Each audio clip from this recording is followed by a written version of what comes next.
Tonight's guest is truly inspirational. He's a former refugee who made international headlines when he became not only Sheffield's youngest, but their first ever Muslim mayor. I've achieved what I've achieved because of Sheffield. Me being Lord Mayor is one way of really giving back. Can I just say hi? Hello, hi. I've seen you on Twitter. Hi. What is tradition? Traditions come and go. People set new traditions, right? All I'm basically doing is just being myself, rather than doing it the stuffy old kind of way. More people are getting engaged, younger people are getting engaged, and more brilliant that people are talking about Sheffield all around the world, which is positive. Please welcome Lord Mayor of Sheffield, Magid Magid.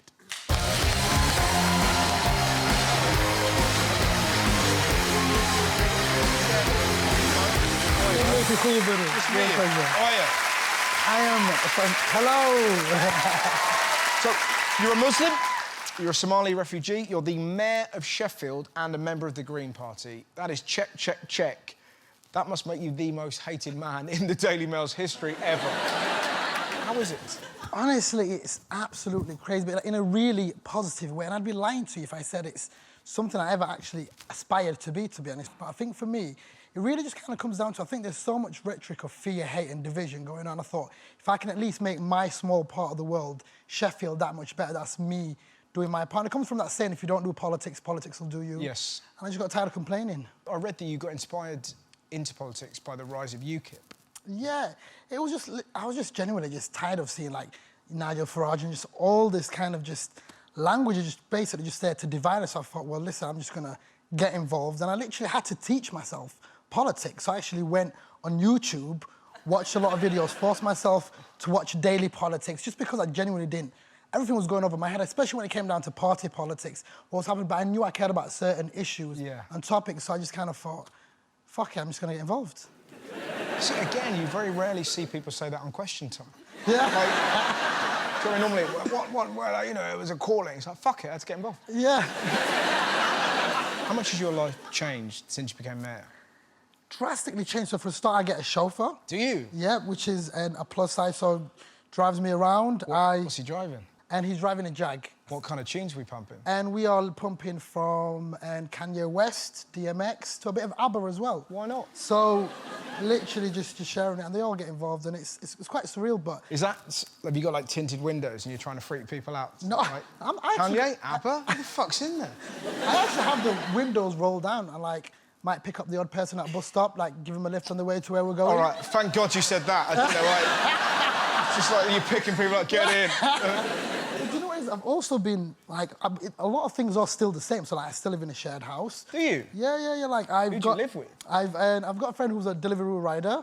What, so the Mayor of Sheffield lives with a Deliveroo rider? Yeah, Deliveroo rider and also a teacher. So, wow. like, there's still, like, I still go about my business day to day, but a lot of things have changed in the sense I have had a lot of different requests, like, weird and wonderful. So, like, I had a strange, odd request where a lady got in touch with, and she was like, can I get a pair of your used socks? Because she collects used and socks of politicians.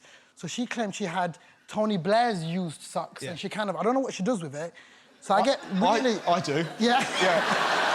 So I get weird requests like that, but then I also get some really wonderful ones. Hang on, whoa. Okay. Let's back up.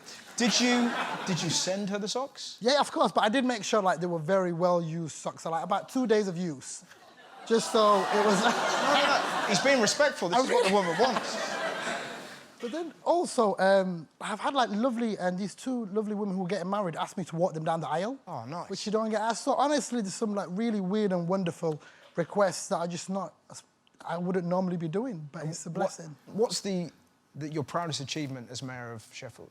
Honestly, there's been so much, whether that being setting up the UK Suicide Prevention Charter and having over 100 organisations sign it, and just honestly, just so much. Even the simple thing of literally just making politics more accessible and engaging and a lot of kind of wider, younger audience in that as well. How'd you do that?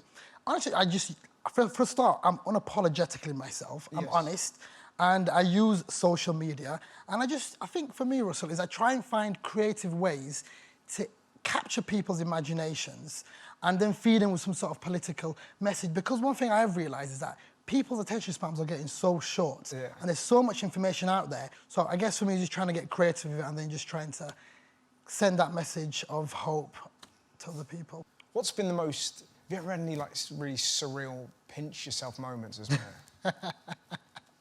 So I stayed the night at Windsor Castle. Really? But Friends with benefits? Yeah. but I'm a Republican. I've got no reason to be staying at the Windsor Castle, so that was a complete... Did they invite you? Magid, come round. Yeah. Having a big party. You like guacamole? And do you know what it is? I was really trying to get a karaoke session started with the people I was with, but I felt like, why not? Like, why would you not want to do karaoke at Windsor Castle? But it didn't play out. What song were you trying to get? It has to be Queen songs. Which one? I Want to Break Free, or... You can't sing that in Windsor Castle. That's what Diana sung. Yeah. Refer you to the news. Yeah, another surreal moment has been, which I would never have expected, me and Rufus Hound going around Sheffield giving people wet wipes, cat food and scratch cards. Were you on mushrooms? No. So it was, you know, like, he messaged me and he was like, I'm in Sheffield, let's get together and do something. I'm like, well, what the heck, like, what am I going to do with Rufus Hound? So luckily, well, not luckily, but England lost. That's when they got kicked out of the World Cup, right? Yes. So I'm like, right, the people of Sheffield are going to be really, really down. Let's brighten the people of Sheffield's day, right? So I thought, right, me and Rufus are going to go to Sainsbury's. We're going to fill our buckets with mawams, scratch cards, and lots of different things. I'm just going to go on Twitter and ask, guys, send me your work addresses. Me and Rufus House are going to come and just cheer your day up. And we just got flooded with lots of work addresses, and we just went around to different workplaces and just gave out treats. Why cat food? Do you know? Literally, I think it was an offer at the time. So it was nearly something lovely, and then you went, I've only got a tenner. Have that gone off cheaper. So I love the idea that someone's in Sheffield. Well, we were out of the World Cup, but I've got some cheap cat food. It's coming home. Now, I read a lovely thing about you. I'm not sure if you're familiar with this, but you banned Trump from Sheffield. Yes. I like that. Yeah. There you go, that's you. Do you want to take us through the photo? Yes. So basically, as a country, I thought we want to just roll the red carpet out for him, because by us doing that, we're literally just legitimising everything that he stands for. So I thought, listen, he bans people. So I kind of thought, listen, I'm going to ban him from Sheffield, and I thought, listen, I'm going to call him a waste man, and I'm also... What's a waste man? Bluntly, he's just a prick. Literally, that's a childish prick, basically. Yeah, a childish prick. So, yeah, he just ended up going crazy all around the world. Like, I'm seeing, like, billboards around London, Donald Trump is a waste man. Even to a point, there was a lady who got her newborn baby that said, no, baby growth, Donald Trump is a waste man. So it's just, honestly, it just engaged with a lot more people, and it was just... Do you think he was ever going to come to Sheffield? I think on his way to... probably on his way to Doncaster and Rotherham, maybe, but, like, there was... Of course he wasn't coming to Sheffield, and I think it was just the whole point of saying, listen, these are five reasons why Donald Trump's a waste man, and we should also combat his rhetoric as well.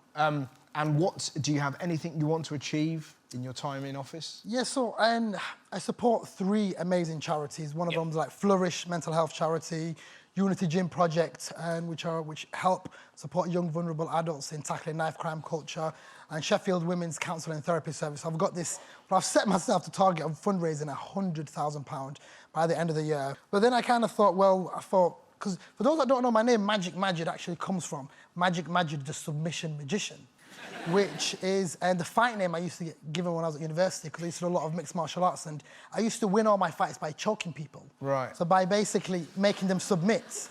So I thought, well, right, how can I use that in a fundraising manner? And you work for the Green Party? Yes. Yeah. So I thought, I thought, let's have a charity MMA fights.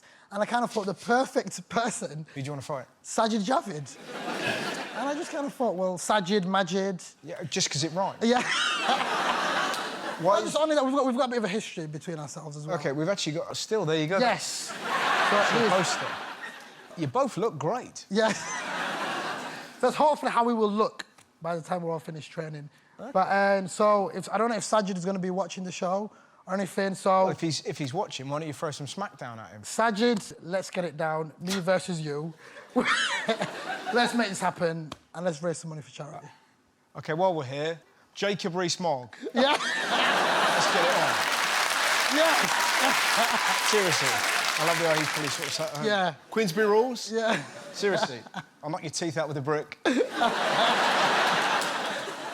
Now, you have a light-hearted approach to politics. Are you ever worried that people don't take you seriously? I think before I even took the role on, and especially the way I wanted to do things, I knew I was going to piss a lot of people off. Just purely, if my existence alone wasn't going to piss people off just by my actions and what I was going to support and do was going to basically annoy people. I always get the same thing, like, Magid, do you know what? Stop being political, stop rocking the boat. But it's like everything I do is political, Russell, right? Yeah. It's like, I haven't got the privilege of being non-political. Like, I'm a black Muslim immigrant, right? It's within my moral duty and responsibility to speak out against injustices, right? That might affect me, my sister, the people of Sheffield, or the wider community, right? But it's like, with me, listen, staying silent is siding with the oppressed, and I will definitely use my platform. I'm not perfect, and I probably will make some mistakes, but I genuinely do everything with the best of intentions. Yeah. Lovely stuff. Thank you very much for coming on the show. Ladies and gentlemen, the wonderful Magid Magid! Thank you very much. Well done, man. Wonderful.